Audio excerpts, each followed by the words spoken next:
130ನೇ ಜನ್ಮದಿನದ ಅಂಗವಾಗಿ ಇಡೀ ರಾಜ್ಯದ ಮತ್ತು ಜಿಲ್ಲೆಯ ಎಲ್ಲ ಸಮಸ್ತ ಬಂಧುಗಳಿಗೆ ಡಾಕ್ಟರ್ ಅಂಬೇಡ್ಕರ್ ಜಯಂತಿಯ ಶುಭಾಶಯಗಳನ್ನು ತಿಳಿಸುತ್ತಾ, ಡಾಕ್ಟರ್ ಅಂಬೇಡ್ಕರ್ನವರು ಈ ದೇಶಕ್ಕೆ ಮತ್ತು ಇಡೀ ಪ್ರಪಂಚಕ್ಕೆ ಅವರು ಮಾದರಿಯಾಗಿ ಮತ್ತು ಇಡೀ ಯಾವುದೇ ಜಾತಿ ಇಲ್ಲದ ಎಲ್ಲ ಜಾತಿಗಳಿಗೆ ಸಂವಿಧಾನವನ್ನು ಕಲ್ಪಿಸಿ ಮತ್ತು ಅವರು ಅನೇಕ ಮೀಸಲಾತಿಗಳನ್ನು ಮಾಡಿರ್ತಕ್ಕಂಥ ಪ್ರಭಾವಿ ವ್ಯಕ್ತಿಗಳು.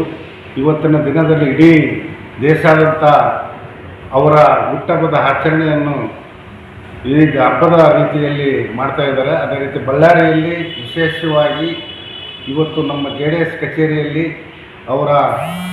ಅವರ ಪುತ್ಥಳಿಗೆ ಪೂಜೆ ಮಾಡುವ ಮುಖಾಂತರ ಮತ್ತು ಹೊಸಪೇಟೆ ರಸ್ತೆಯಲ್ಲಿರುವ ಅಂಬೇಡ್ಕರ್ಗೆ ವಿಗ್ರಹಕ್ಕೆ ಮಾಲಾರ್ಪಣೆ ಮಾಡಿ ನಮ್ಮ ಪಕ್ಷದ ಎಲ್ಲ ಹಿರಿಯ ಮುಖಂಡರು ಮತ್ತು ಕಾರ್ಯಕರ್ತರು ಸೇರಿ ಇವತ್ತಿನ ದಿನ ಅವರ ಹುಟ್ಟುಹಬ್ಬದ ಆಚರಣೆಯನ್ನು ಮಾಡಲಾಗಿದೆ ಎಂದು ಈ ಸಂದರ್ಭದಲ್ಲಿ ಹೇಳ್ತಾರೆ.